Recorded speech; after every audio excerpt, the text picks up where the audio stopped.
Hey, I want to welcome you here at our Woodbury campus, those of you in Eagan, Cottage Grove, and Hastings as well. So glad you're with us today. And what I know about all of us in all of our spaces at all of our campuses is that we all have a thing. We all have a thing. And what I mean by that is that we all have a thing that we are interested in a major way, a thing that we're willing to spend extra time and extra energy and even extra money to make sure that we have it or that it happens in our lives.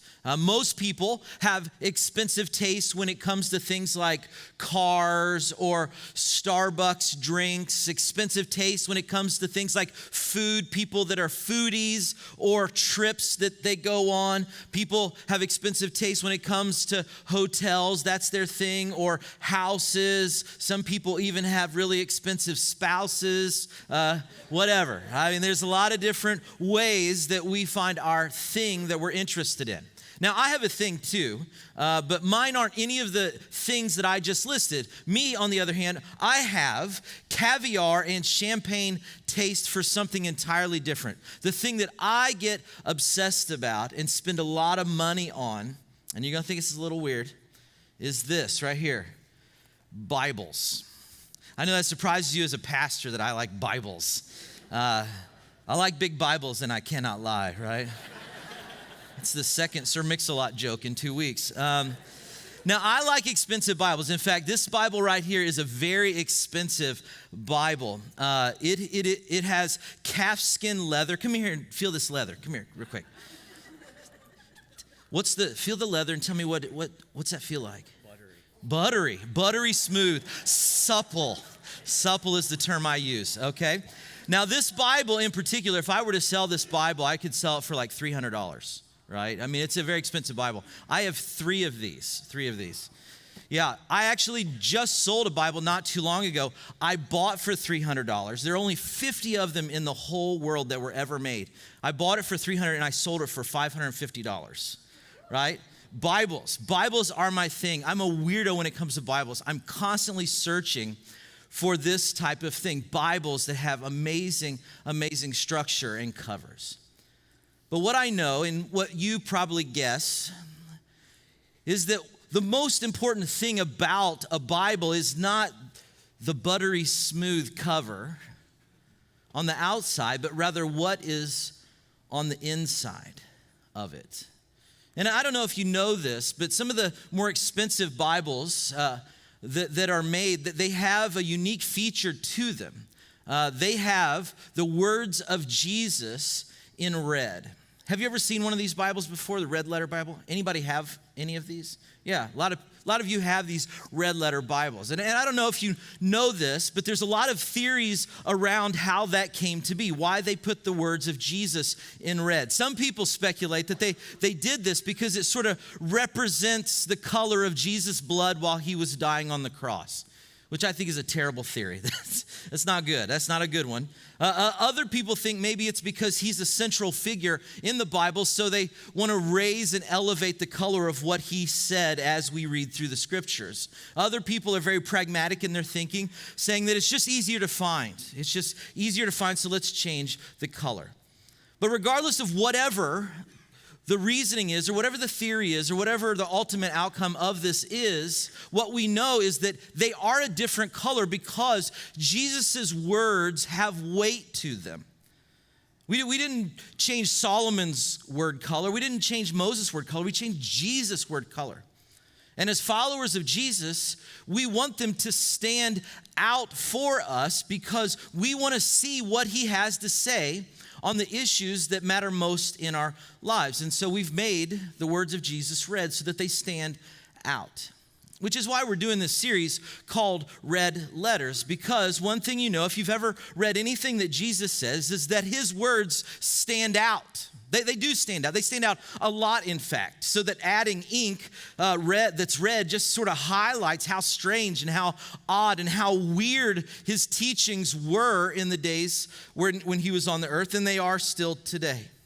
That they stand out, whether they're red or not, they stand out in this world. And I've got to be honest with you, that as you read them, if you actually live out what Jesus said, if you actually do the red letters that you read, people are going to look at you as well. You're going to stand out. If you listen to and do the red letters, you're going to stand out in this world. People will shake their head at you and say to themselves, that's weird. That's weird. It's inevitable. It's going to happen because what Jesus calls us to do actually goes against the grain of what our culture tells us we should do. Now, for most people, weird is really just something that we have to go through, a stage we have to go through around our middle school years. I did, in fact. It was sort of surprising because I started off so well. Look at this. Don't hate the player, hate the game. I mean, this guy's a little stud looking like that. I mean, I started off, on point. I was a good-looking little kid. And then somewhere around 6th grade, this happened to me. And I'm not sure how it went that way. About this time, I wanted a mullet, but my dad, who was in charge of my haircuts at the time, insisted I have a flat top. And this picture actually is just before my Vanilla Ice stage, which I can't even show you. It's so ridiculous. Clearly, like a fine wine, I just keep getting better with age. It's pretty obvious, I know. Now, this inevitable adolescent weird, I can sort of deal with that reality because that's something we all go through. But to be weird on purpose, to appear weird in our world by choice, now that's sort of a separate thing altogether.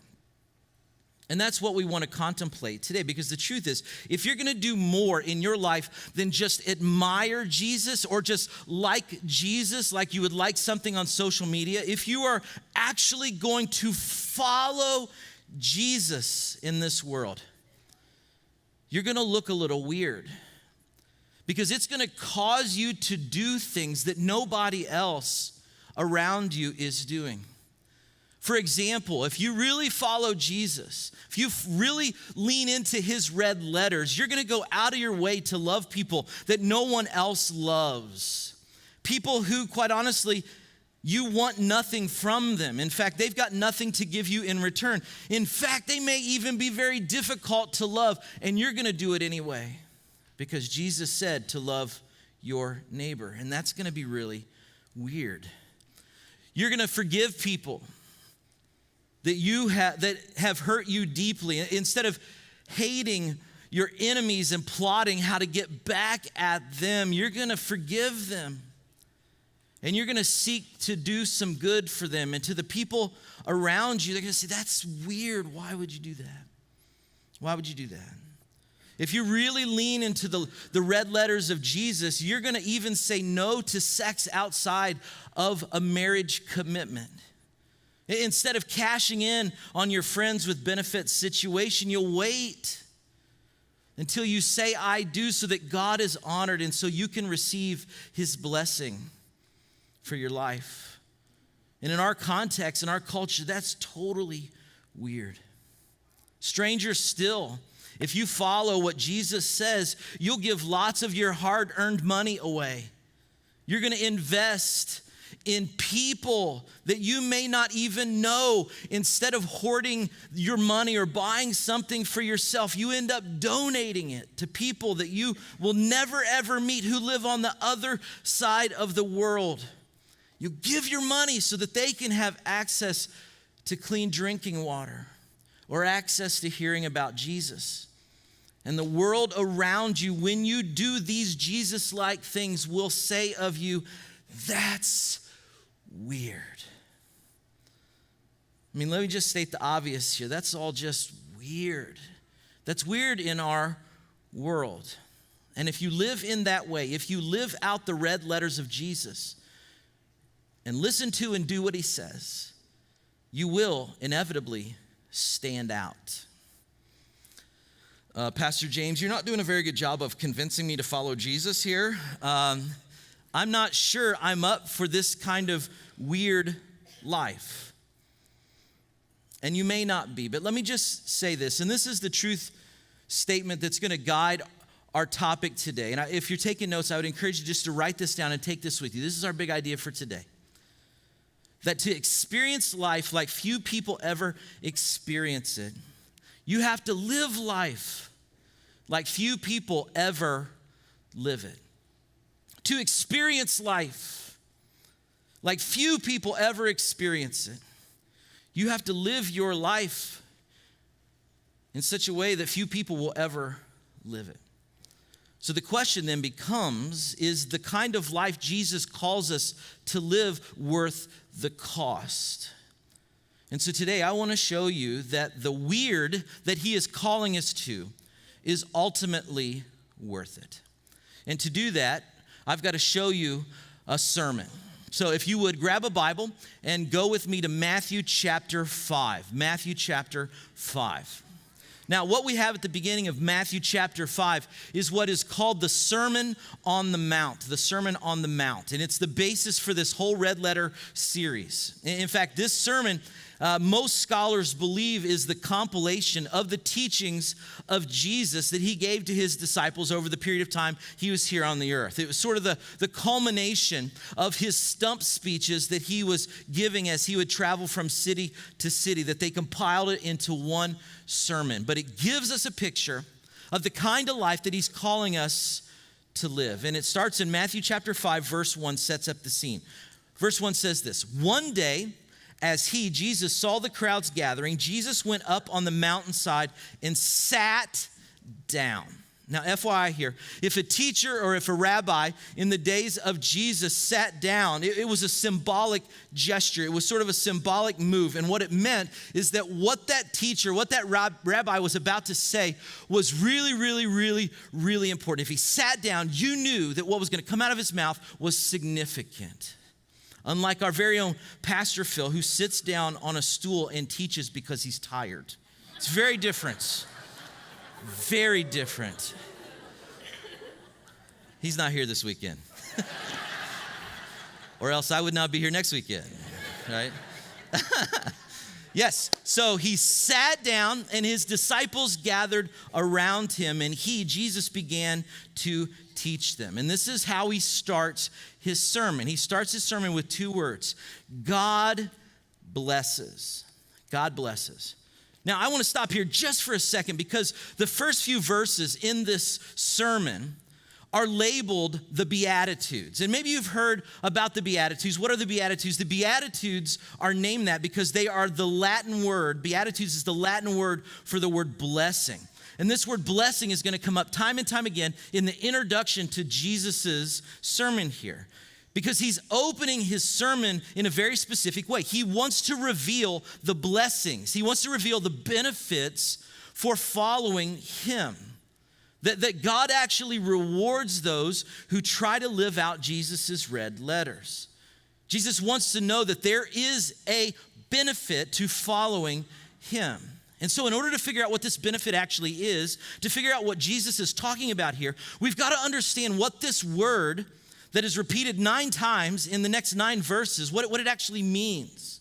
What is God doing? What is it all about when God blesses? Now, blesses sort of sounds like one of those religious-y, churchy words that people use to fill in the gap when they don't know what to say. I'm so blessed.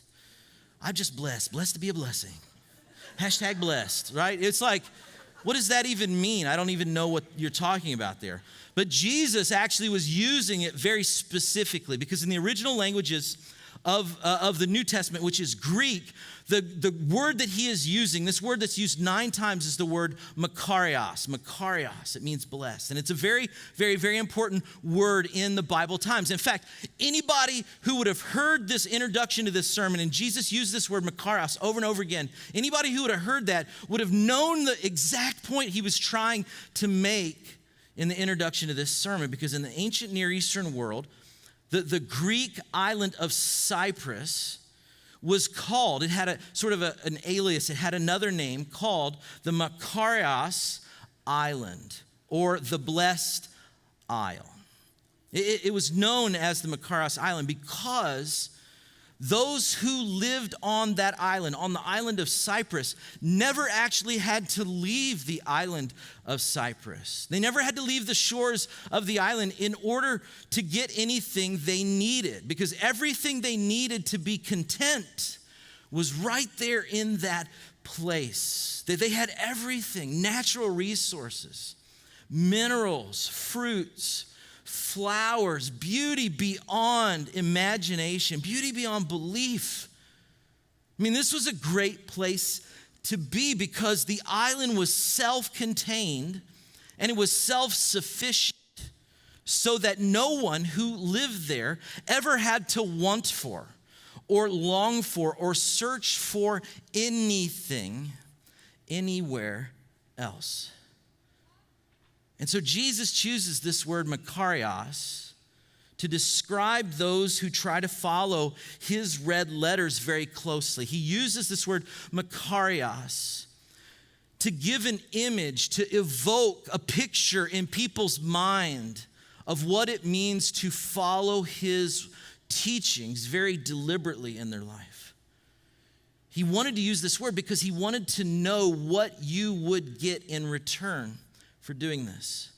And he promises that we who live out his red letters, that we will experience a holy happiness in our lives.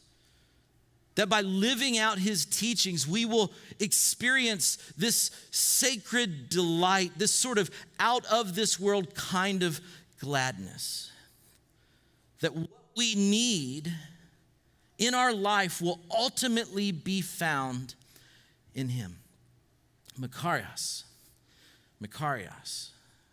But this word that he's giving us for blessed, for happy, is more than just a temporary happiness, though. You know, I'm happy when someone buys me a drink at Dunn Brothers. Anytime. Right? I'm happy when it's sunny outside, right? I'm really happy when that happens. I'm happy when the Vikings win. I'm happy when my puppy poops outside for a change. Happy, happy, happy, happy, happy, happy, happy, happy, happy. Everybody happy, happy, happy. Yes. When he poops outside, I'm happy, happy, happy. I'm not happy, happy, happy very often, unfortunately. You know, I'm happy when the stars align to my benefit. But the problem with happiness is that it can be so circumstantial sometimes. It can be so temporary for us. But that's not the makarios that Jesus is talking about here. He's talking about a happiness, a blessedness that goes beyond circumstances. And this situation is something that we can only get from knowing and following Christ. We only get it when we live out the red letters of Christ. And when we do, he becomes our Cyprus island. He becomes all we need. He becomes all we want when it comes to finding what we are wanting in this world. When it comes to living the life we're supposed to live. The red letter truth is to experience life like few people ever experience it. To experience the makarios kind of life. The fulfilled, self-sustaining kind of life. To experience that kind of life, we have to live life like few people ever live it. So how are we supposed to live it? What does that life look like? And now this is the not so easy part of the story. Because to get God's blessing, to get his benefits, to get his rewards, we have to start marching to the beat of a different drum. To get the benefit, the blessing that Jesus is talking about here, we have to start living in a countercultural way. We have to go red letter weird and then never go back. And so Jesus gives us an overview of what this sort of life looks like. Matthew chapter 5, verse 3. He has some standout statements that he wants us to see. Verse 3 says this: God blesses those who are poor and realize their need for him, for the kingdom of heaven is theirs. Now, just reading this from a cultural context, this sounds weird. God blesses. Happy are those who are poor. And just so you know, Jesus isn't talking about money here at all. In fact, the literal translation of this verse is Jesus is saying that blessed or happy, God blesses those who are poor in spirit. That in order to be blessed, you've got to be someone who goes before God in a state that is spiritually bankrupt. You go before God with a debt of sin that is too great that you can never pay it back. That the happy people on this planet are those who reach into their spiritual pants pockets and turn them inside out, and all they find is just a little bit of lint. That those people are the happiest because Jesus says those people are the ones who know that they need mercy and they need forgiveness, that they need a crutch to get through this life, that they need a savior in their life.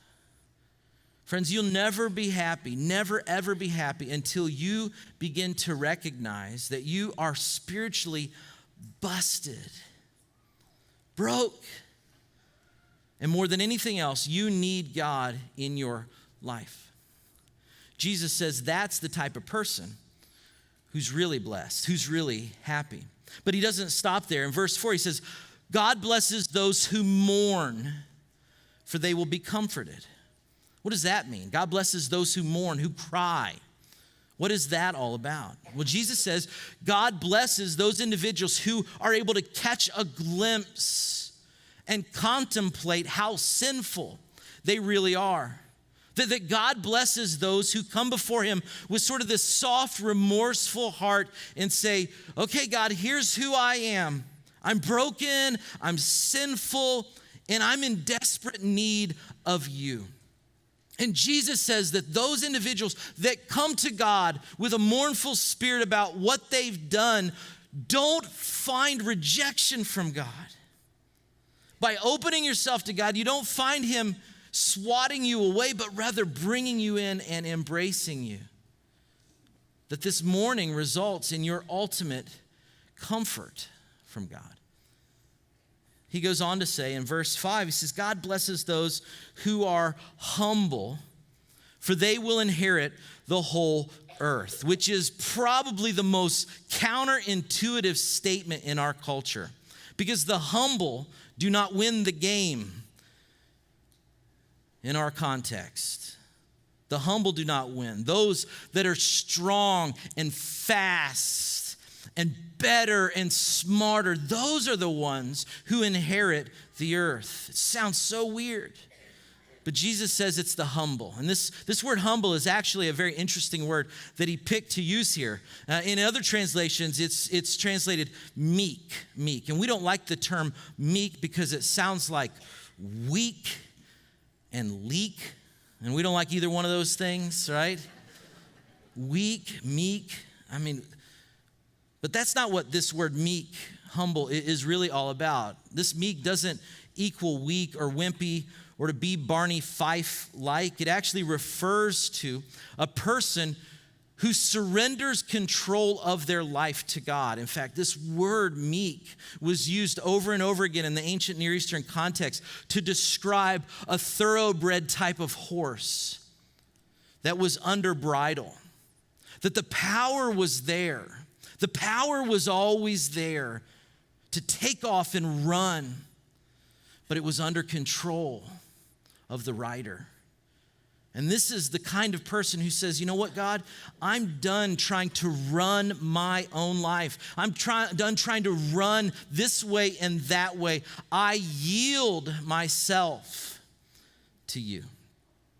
You see, this sort of thinking is actually the opposite of self-help. In fact, if self-help was the answer, God would have given us all gift cards to Amazon so that we could have downloaded self-help Kindle books and then climb out of whatever mess we find ourselves in. But that's not the answer.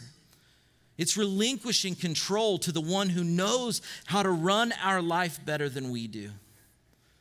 But Jesus doesn't stop there. He keeps going in verse 6. God blesses those who hunger and thirst for justice, for they will be satisfied.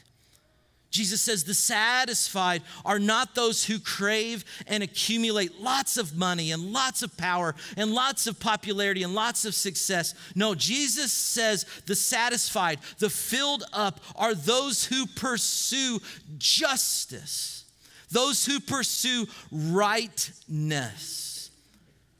Rightness, meaning being right with God and being right with other people. These are the kind of people who go out of their way to right whatever wrong they see in the world. Jesus says those people are the ones who are truly happy in that pursuit. He goes on, verse 7, God blesses those who are merciful, for they will be shown mercy. The merciful are blessed with mercy. Who are the merciful? The merciful are individuals who respond to misery wherever they see it. They see hurt people and they seek to understand whatever that hurt is, where it came from. They sometimes even feel the hurt that other people are going through, and then they make a move to help those people. And when the hurt people are trying to hurt those people, which is what hurting people do, they hurt others, the merciful respond not with revenge, but with forgiveness. It's weird, no doubt about it. Verse 8, God blesses those whose hearts are pure, for they will see God. Jesus is saying what he's saying here is that happy people are the ones who are real, who are authentic. Not just before other people, but before God as well. That the happy people in this world are the ones who have the courage to actually take off the mask they are wearing and quit grandstanding and quit play acting and quit posting pictures that are better than your life actually is. That the happy people are the ones who can get real when they get before God. Those are the people who actually get to see God for who He is, because they allowed God to see them for who they really are. And then lastly, verse 9, Jesus says, God blesses those who work for peace, for they will be called the children of God. Now, he's not saying that you need to sell all your possessions and head out to join the Peace Corps or go overseas and work and try to get peace that way. No, it's much simpler than that. He's saying that those who are happiest in this world are people who cooperate instead of compete, who build bridges instead of fight one another. These weird people are those who work hard to drain the moats and tear down the walls and to put down the swords and bring people together. And theirs is an exhausting but rewarding work. I mean, this is just a summary of what Jesus said. This is his introduction to his sermon. But you get to see the kind of life that he's describing. You get to see sort of the destination that he's leading us to as we follow him. And what I know about many of you at all of our campuses, that there are so many of you who are doing your best to live out the red letters described in Matthew 5. That you've committed to this process. You've committed to becoming more Jesus-like in your life. And you are weird and you know it. You know it because you go against the grain of what's going on around you. You say no when most say yes. You say yes when most are saying no. Which is why, for those of you attempting to live out the red letters, which is why on behalf of Jesus, I want to say from my heart, way to go, weirdo. Way to go, weirdo. I know that sounds sort of funny, but it's really not. You need to be recognized for what you are attempting to do. To not just listen to, but do the red letters that Jesus gave us. Because there are many, so many of you that have passed up business deals and money coming in because you knew that the deal wasn't right. And you knew that by saying yes to that situation, that even though maybe nobody else would know, you knew it wouldn't honor God. And you did that. Way to go, weirdo. There are many of you. I know there are many of you.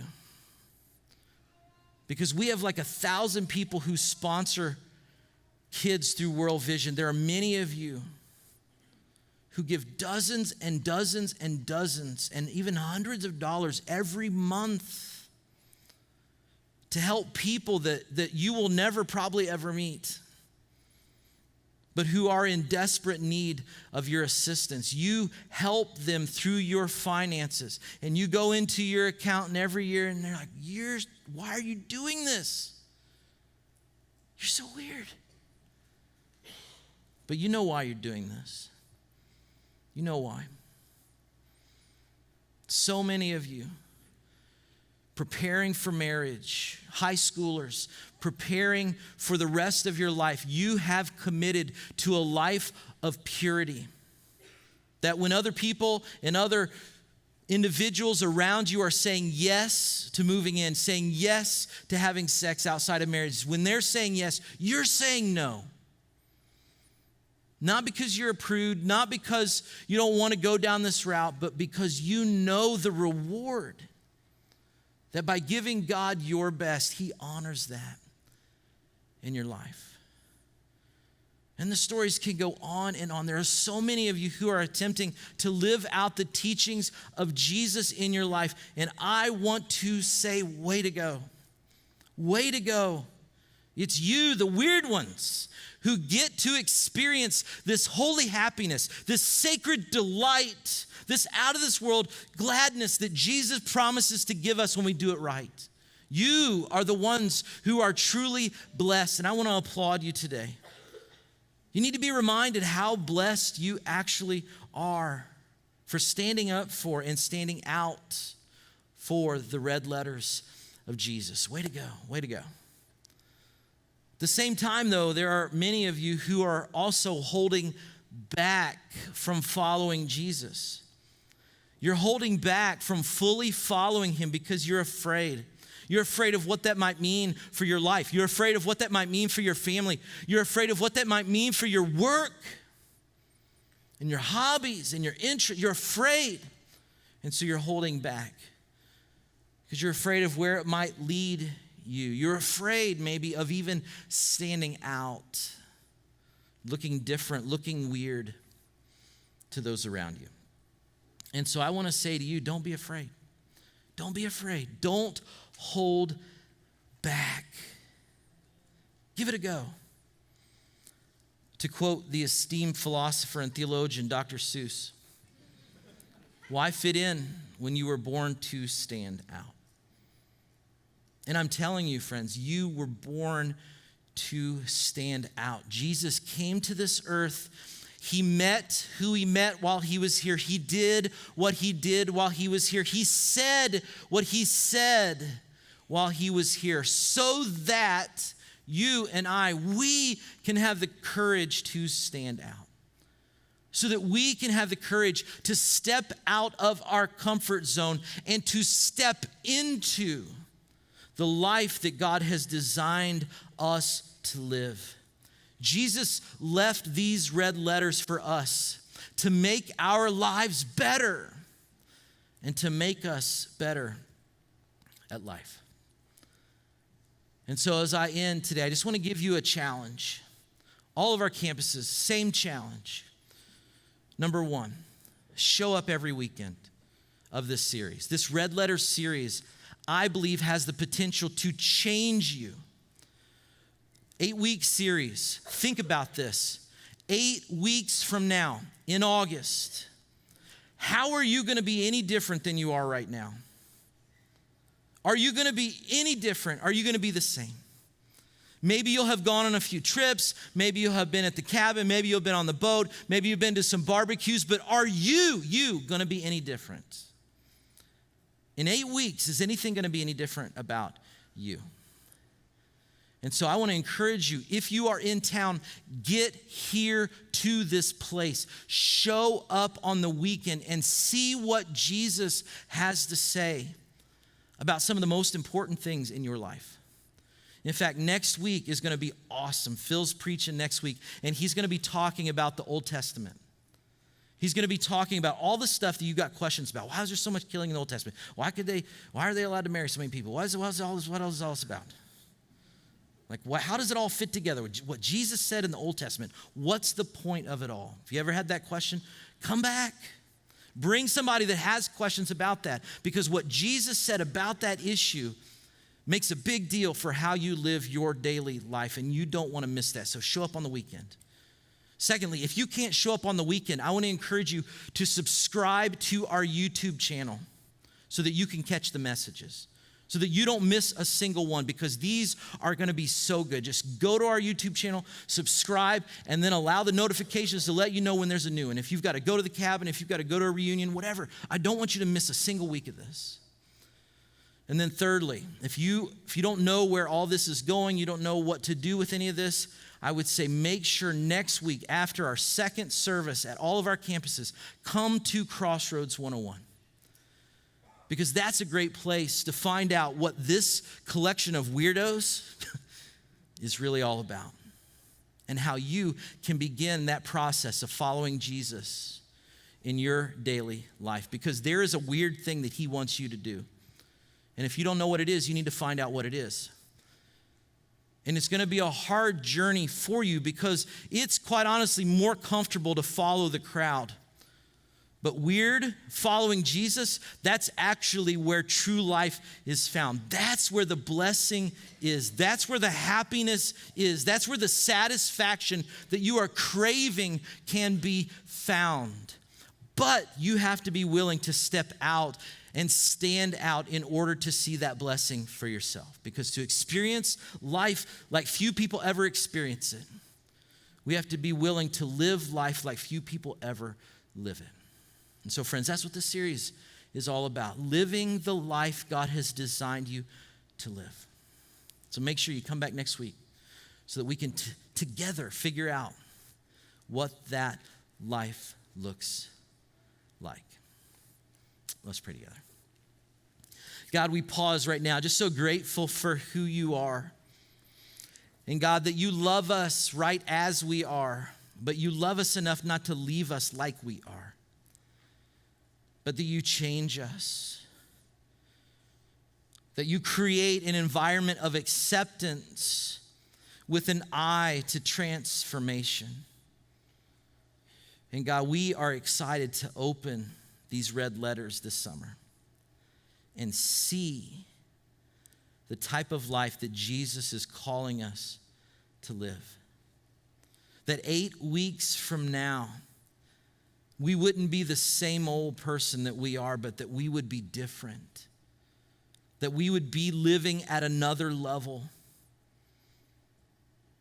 That we would be walking into the dream that you have for our lives. And God, we thank you for Jesus. We thank you for all that he did. But more importantly, we thank you for what he said, and that we can see it in these red letters. And it's in his beautiful name that we pray. And all God's people said, amen.